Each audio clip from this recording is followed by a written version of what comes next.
big surprise. How do you guys feel now that he's pleaded guilty to all charges? I'm still in shock. It's a whirlwind, really. I'm glad that Tiana and Alexis and everybody else that was going to have to, be witness don't have to get up there. But at the same time, it's like we, not just me, but everyone, we've been preparing for this.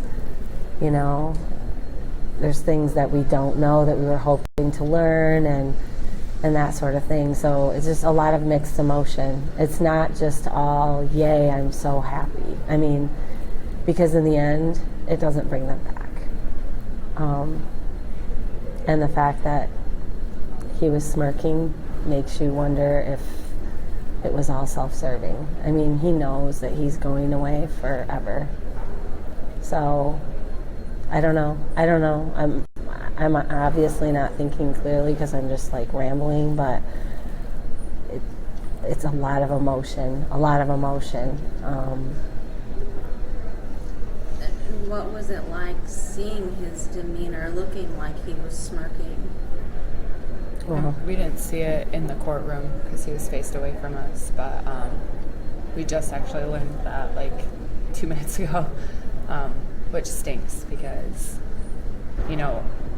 out of all of this terrible things, you hoped that the least that he would do is realize what he did was wrong and have some sort of remorse.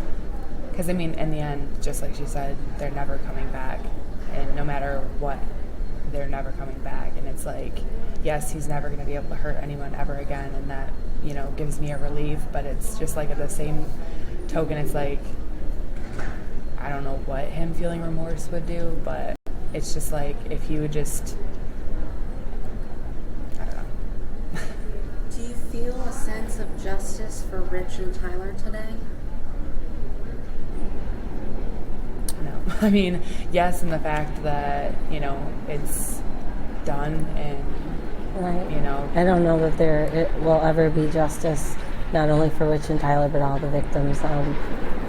Just hearing the assistant prosecutor, asking each individual question and then him answering and just, brought me back to trying to visualize, like, how can you walk up to somebody, not just one somebody or two somebody randomly and just say, okay, yep, I'm going to kill you.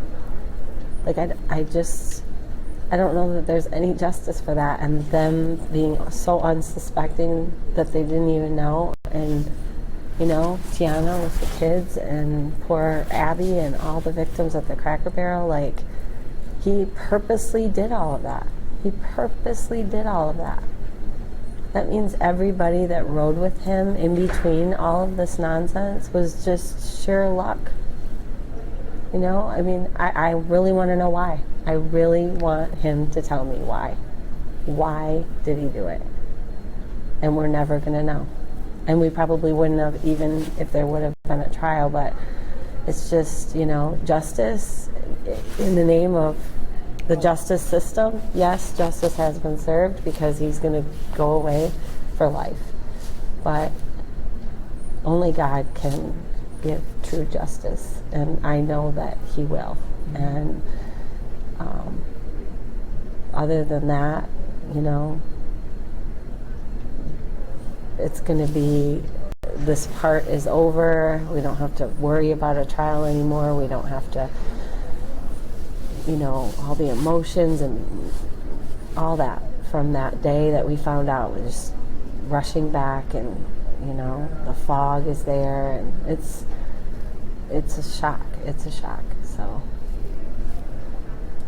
And you said that you hope that maybe you would see some remorse or emotion from him and get the answer of why. Do you feel like a little bit like you were robbed of that without the trial? Yeah. I definitely feel like throughout the trial we would have learned more of how or where, or just, not that, he killed them. Like, that's I don't know why obvious. that's I know. not good enough, but, Yeah. you know, I don't know. It's just, it makes me feel like it's over, but it's not over for me. So, or like it's not over for like the victims. So now that it's over in like the eyes of the law or whatever, it's like almost just beginning for us. Because now that the trial's over, we don't have to worry about, or the plea, I don't know what you call it, is over. Now we just have to try and figure out what we do next. Yeah. It's a bit of a whirlwind. Really, I'm just feeling a whirlwind. I'm just like, okay, now what? Mm-hmm. You know, there's all these people had come for 2 weeks, and you know, we made plans just in their families to be able to be here, just like us, and so we're all just like looking at each other like, you're kidding me. Like, why now? Why didn't you do this a year ago or 2 years ago? I mean, it's almost been 3 years. Why did he wait now? I mean, the answer that I would think is because he knew that he wasn't going to be able to get off on insanity. But he's probably known that a long time, or at least his lawyer has. You know, the public hasn't. We haven't known that for a long time, but those evaluations were done a long time ago. And so when those came back in, it should have said, oh, you're not going to be able to get off on insanity. So it's just, why now? You know, when all the hype is, it's almost cruel to us. Because we were all, it takes a lot of preparation internally and mentally and whatever, not just physically. And then to just be called and not have time to, like, I had no idea, like literally I just gotten out of the shower and did not plan on coming today. The trial was supposed to start tomorrow, Right. so. We weren't even expecting to see him. Yeah. And that in and of itself, seeing him, You have to takes prepare for. a day to just say, okay, you know. Yep. You have to, I mean, You have you to have to prepare. prepare. And we didn't, and we were all rushed, and by the time we got in the courtroom, it was happening. So it's like you don't get it. So it's like one more thing that hurt us, like you said. It was. You said that just hearing your brother and your dad's name in court just makes it feel real. Yeah.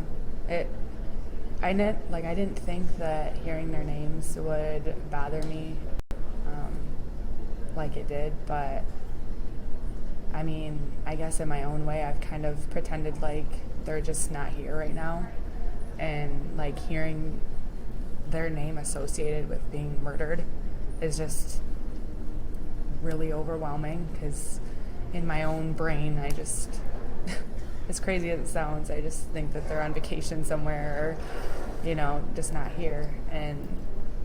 But it kind of like slaps you in the face. And then hearing him admit to it was very hard, because it's almost like, how do you mentally escape from that? How do you mentally tell yourself that they're still here when you have someone in court telling you that they killed your family?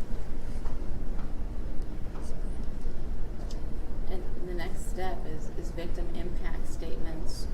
What do you want people to know about the loss you've suffered and what the last almost 3 years has been like? Honestly, I have written, I don't even know how many impact statements, and none of them seem to get out what I want to say, because no amount of words, no amount of pictures, no amount of describing to you or anybody will ever come close to explaining how much my dad meant to me and how much my brother meant to me. Like, I can write down our whole life, and I mean, I'm sure that people will understand, but it's just impossible to explain the people that they were and how special they were to not only me, but everyone that they came in contact with. And so it's like explaining that to, the judge is probably what I want, and more or less I want to explain that to Dalton. I want him to know that those people were not just targets. They meant the world to a lot of people. And if that's my goal for the impact statement, because it's like no matter what I say, it's not going to change anything. So if one thing can get across is, instead of it being a case, it can just be like the people and how much they meant to people and how helpful they were and how loving they were and how you never forgot my dad or my brother if you've ever met them, because they're just one of those people that they just stick with you. And that's my hopes, is that my impact statement will not only show who they were as people and how much they meant to me, but also show that, I don't even know what to say, which is where my impact statement ends, because I don't know how I want to say it. It's like, I'm a believer in God, and I have struggled a lot lately, which makes me angry, because my whole life I've grown up, praying that my family would be protected. Every night it was the same prayer, and I'd pray for all of my family members that they'd be safe. And so I struggled a lot with that. And so it's like, it's amazing how one person can ruin my life and change everything that I've ever believed in. And now I'm terrified of everything. I mean, now having a daughter, I'm terrified to be without her, just because I don't want anything to happen to her. And I feel like if I'm with her, then I will be able to protect her, and like I wasn't able to protect them. So I don't know what my impact statement will say, but I hope it captures what I'm trying to say on the inside. If you go home tonight and pray to your brother, your dad, your husband, your son, what do you want to say to them today? I say every day. It's that I love them and that I miss them. And then at least he can't hurt anyone else.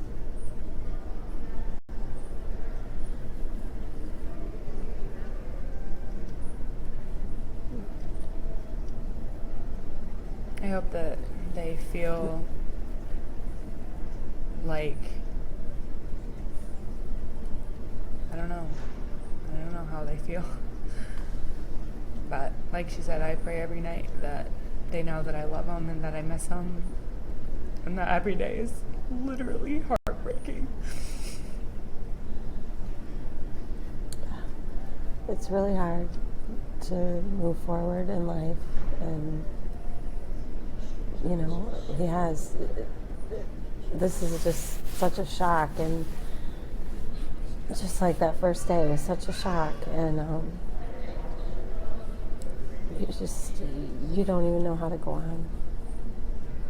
You just take it minute by minute, and through the grace of God, you move on, and I just keep telling myself that, the ultimate judge is our Lord and Savior Jesus Christ, and He will take care of actual justice.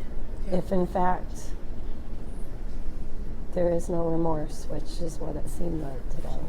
I just think He took the easy way out because He didn't want to sit through all the details and be reminded of what He did. Be confronted with what He didn't have to. Yep, I think He wanted it to be a 10-minute court session versus 2 weeks of hearing everything that He did. So, but like I said, you know what? I don't have to worry about that, because he will have to meet the Maker someday, and I want him to know what he's done and feel it every single day for as long as he lives. If you can feel an ounce of all of the victims' families' pain, know, that's all. I just want him to realize And what he's done.